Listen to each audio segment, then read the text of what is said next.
l'actu sur King FM. Katingay. Bonjour à tous. Ce 29 avril marque la journée internationale de la danse. Elle est issue d'une journée internationale d'une manifestation culturelle mise en place en 1982 par le Conseil international de la danse, une ONG associée à l'UNESCO. Elle est célébrée le 29 avril de chaque année, jour de la naissance de Jean-Georges Noveret, un danseur et maître de ballet français. Sur ce, le ministre de la Culture et de la Communication, M. Abdoulaye Diop, présidera aujourd'hui à 10h la journée internationale de la danse au centre culturel Blaise Senghor. Aujourd'hui va se poursuivre le procès du double meurtre de Madinatoul Salam. La journée de ce lundi est consacrée au procureur de la République Youssoufa Diallo et aux avocats de la partie civile pour convaincre la chambre criminelle de la culpabilité de Charbet Tchoun et ses co-accusés. Daoud Diouf a été tué par des agresseurs au quartier de Anne-Montagne 6. Un des 4 malfaiteurs l'a poignardé dû au fait que le jeune pêcheur ait refusé de remettre son téléphone. Les membres du gang ont été attrapés et soumis à une bastonnade par les proches de Daoud Diouf. EW et YB ont été interpellés et conduits à la gendarmerie de Anne. Un autre mort a été déclaré ce dimanche. Il s'agit de Aliou Donfa, étudiant en licence 1 de l'UFR et CRAC de l'université Gaston Berger. Le jeune homme s'est noyé à la plage de Salsal au nord de Saint-Louis. Les sapeurs-pompiers ont pu récupérer le corps sans vie de l'étudiant originaire de Sédhiou. La dépouille a été déposée à la morgue de l'hôpital régional de Saint-Louis. La police a ouvert une enquête. International au Bénin, pays réputé pour être un exemple de démocratie en Afrique de l'Ouest.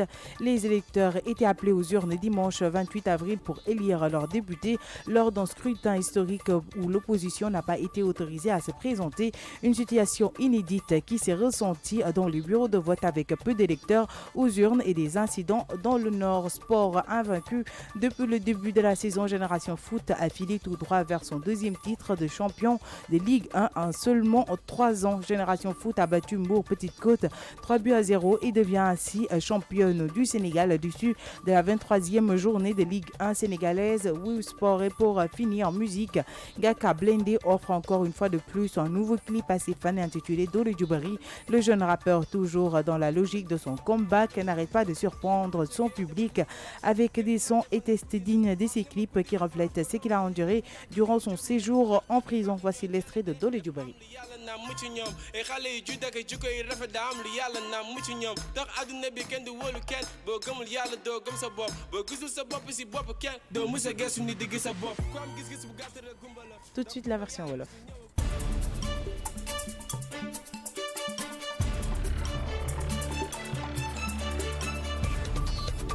Yéen a ngi déglu King FM ci 99.4.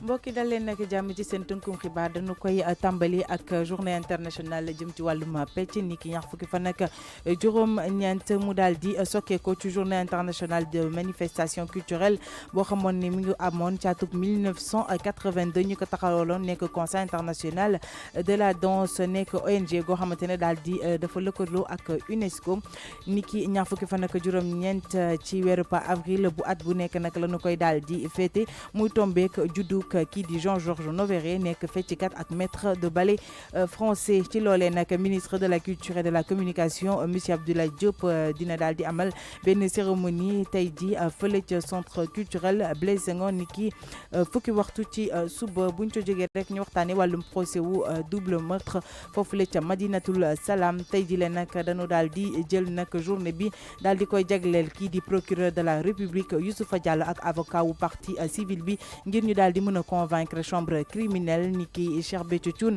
ak ñi mu àndal nag ñoom ñoo daal di amal jëye jile waxtaane itamit Daouda Diouf mi nga xamante ni ay agresseur dañu koo faat ca quartier en montagne 6 ñeent lañu woon li waral rek ñu daal di koy jàmpaaka nag moom moo di xale lu góor li def leen bañoon a jox lii di téléphone portable am bi ñu defee li ni mel nag laataa ñuy daw ñii di mbokk Daouda Diouf nag jot nañu leen a jàpp dóor leen dóor yi métti kii di EW ak YB nag ñoom ñoom takku der yi teg nañ loon loxo daal di leen yóbbu ca gendarmerie bu Hann. keneen beneen ndaw bu faatu muy wuyoo ci turu Aliou Donfa nekk étudiant licence 1 UFR CRAC bu université Gaston Berger moom nag dafa daal di lab ca géejub Salsal ba nekk ca nord bu Saint-Louis sapeur pompier yi nag jot nañu daal di jël néewam yóbbu ko ca morgue bu l'hôpital régional bu Saint-Louis. takk der yi nag ubbi nañu ab l'enquête ñu daal di dem ca bitim réew ca Bénin daal di amaloon li nga xamante ni moom moo di ay élection ngir daal di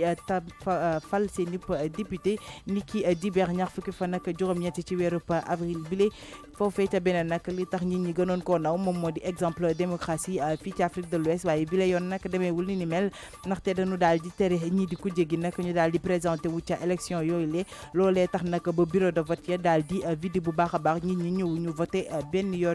ñu dem ci wàllum tàggat yaram waxtaanee ñi nga xamante ni ñoom ñoo di génération foot jamono ji la nag ñoom ñoo daal di jël seen ñaareelu titre champion de Ligue 1 ci diiru ñetti at dañu daal di dóor nag ñetti bal ci 0 ñii di Mbour Petite Côte ba tax na nag ñu daal di doon championne bu Sénégal ci ñaar fukk ak ñetteelu journée wu Ligue 1 sénégalaise. ngir jeexal tënkum xibaar yi dañuy waxtaanee wàllub musique jëm ci Ngaaka Blindé nga xamante ne génnee na clip bu bees bu mu daal di dippee doole ju bëri mu nekk rek benn wéy goo xamante ne dafay daal di wëyal comeback am bi nga xamante ne mu ngi ci jamono ji ngir daal di dellu si waat ci scène musicale sénégalaise wéy bi la nag dafay daal di refléter li nga xamante ne jot na ko daal di dund ca prison ba ñu bàyyi leen rek ngeen teewlu tuuti ci wéy wi. dara ju bëri day wàññi xel comme xalaat bu bëri day tax a doof daf yëpp